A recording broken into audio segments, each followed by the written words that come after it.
Почитувани граѓани, главен фокус во програмата за работа на владата на Република Македонија во периодот 2017-2020 година е економијата и подигнувањето на животниот стандард на граѓаните.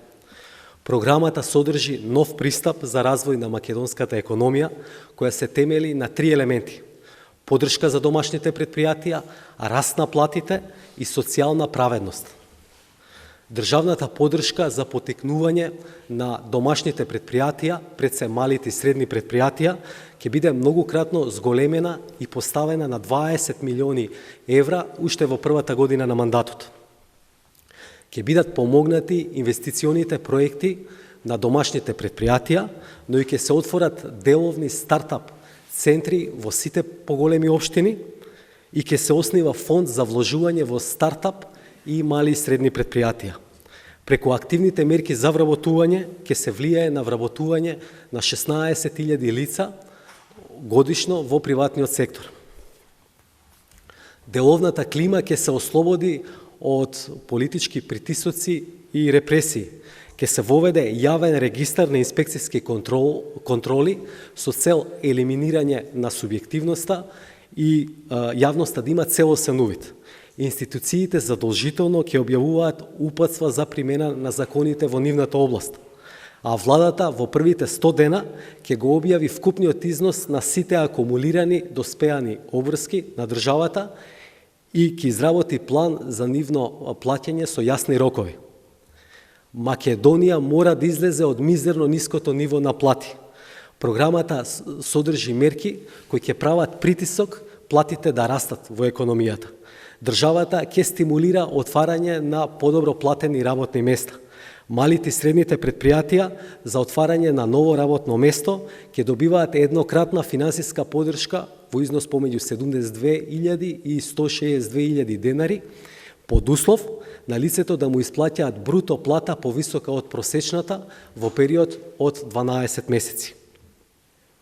Во првата година од мандатот минималната плата ќе се зголеми на 12.000 денари и таа ќе важи и за индустријата за текстил, облека и кожа.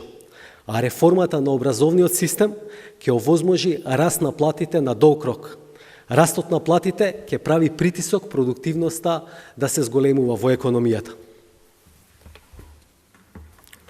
Развојот на економијата не може да обезбеди подигнување на животниот стандард на мнозинството на граѓани, ако неговите плодови се неправедно распределени. Владата има за цел постепено да воведува праведност во двата клучни механизми за редистрибуција на доходот во општеството, даночниот и социјалниот систем. Промените во даноците и социјалните трансфери ќе бидат воведувани паралелно со подобрување на ефикасноста на институциите.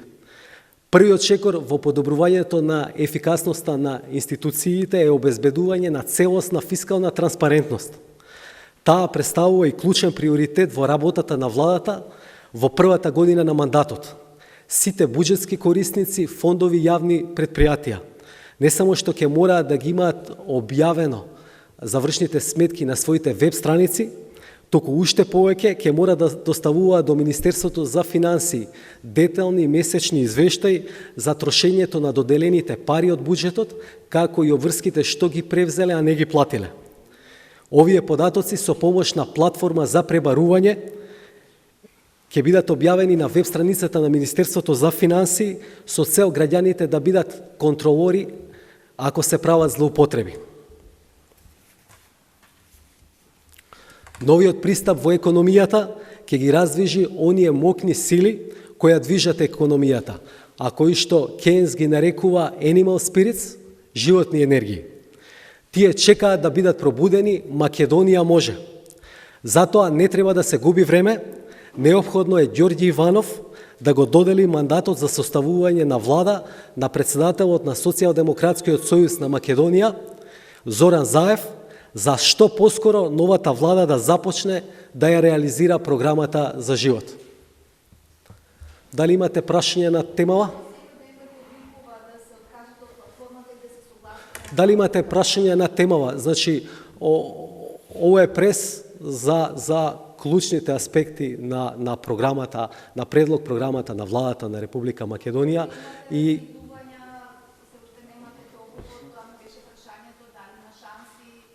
Мислам дека ставот на Социјалдемократскиот сојуз е многу јасен и транспарентно објавен во програмата за работа на владата на Република Македонија, која што е закачена на веб страницата на СДСМ и секој граѓанин, вклучувајќи го и Ѓорѓи Иванов, може да ги прочита сите детали.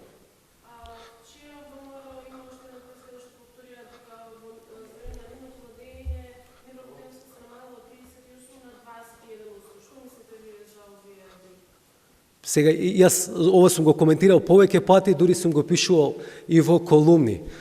Тие податоци се добиваат врз основа на анкети на Државниот завод за статистика и можеме јасно да видиме дека се спротивни на оконовиот закон и тој покажува дека оние закони кои што теоретски постојат во економијата не важат во Македонија. Суштината е дека Државниот завод за статистика и оваа актуелна власт која што не успеа да направи попис на населението, значи сега сака целата јавност да им верува на анкети. Тоа се излечени примероци. Што е проблемот? Дури и да сакаме да веруваме дека Државниот завод за статистика не подлежи на политички притисоци, вие треба да знаете дека анкетата врз основа на која се добиваат податоците за невработеноста, едно од клучните нејзини елементи е рамката на примерокот, а рамка на примерокот и прочитете слободно во нејзе, ќе видите дека се податоците од пописот во 2002 година, дека имавме неуспешен попис. Затоа, јас повторно јавно барам Државниот завод за статистика да објави детални податоци за вработеноста во различни сфери, бидејќи се гледа дека тие што не може да направат попис на населението, како можеме да им веруваме во некои анкети.